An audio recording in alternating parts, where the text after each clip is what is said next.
migrant group has criticized supporters of former President Rodrigo Duterte for misusing the zero-remittance protest, saying it was meant to fight for rights of overseas Filipino workers, not defend a, quote, criminal leader. This comes after several OFW groups proposed halting remittances for a week in response to Duterte's arrest and transfer to the ICC. Migrante International says the protest has a long history, used in 2008 and 2015 to fight policies harming OFWs. Migrante Deputy Secretary Josie Pinquihan insists there should be, quote, zero tears for Duterte, citing hardships OFWs face under his administration. The group says true OFW protests should focus on workers' rights, not political figures. The Zero Remittance Week protest is scheduled to begin today until April 4th. Well, with us now for more is a visiting fellow at the Department of Political Science, American University in Dubai. He is also managing director of Rights Corridor, a regional migration platform that looks at labor migration issues in Asia and the Middle East. Please welcome Froilan Malit Jr. live in Bangkok. So good to see you, Froilan. Thank you so much for taking the time out of your holiday in Thailand. Thank you so much, Kathy, for having me. It's a pleasure to be here.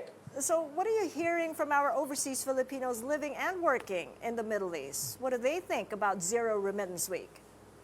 Well, I can tell you, Kathy, since the recent ICC arrest of our former president, Duterte, a lot of Filipinos were absolutely enraged, especially those pro-Duterte OFWs in the Middle East. And just to sort of like point this out, Middle East is a very important region because it's the largest regional employer for OFWs.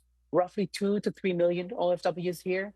It's also one of the top sort of diaspora voting globally for OFW elections, and roughly 13.7% remittances coming from the UAE, Saudi, and Qatar, and even more so actually because there are 17 countries in the Middle East. So a lot of OFWs were enraged, especially pro-Duterte supporters. There are also those who are very basically indifferent. They didn't engage at all. And they're not planning to engage in sort of this remittance sort of protest. And but there's also a silent majority of OFWs who openly supported this particular mobilization, but in private, they decided not to and are not planning to do it, partly because of its potential impact on their families. So you see a range of OFWs actually that have expressed sort of different positions related to this. It is interesting. It's a wide range there. And also remains to be seen then what they'll do in the next week. The Emirates, as you said, voted for the incumbent, but would that apply, and you think how they decide what to do with their remittances for that week? I mean, what are you feeling, what they do?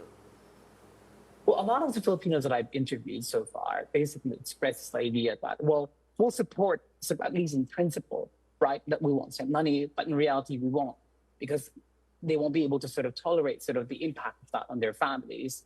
And as you know, in comparison to Europe, exerting sort of or even organizing any political kind of movements in this part of the world, or even expressing some political sort of opinions in the Middle East is quite problematic. So, you know, withholding, as Professor Lilo actually mentioned, withholding sort of this remittances for a week, I mean, it wouldn't have as much impact at all. And most OFWs are actually not considering this.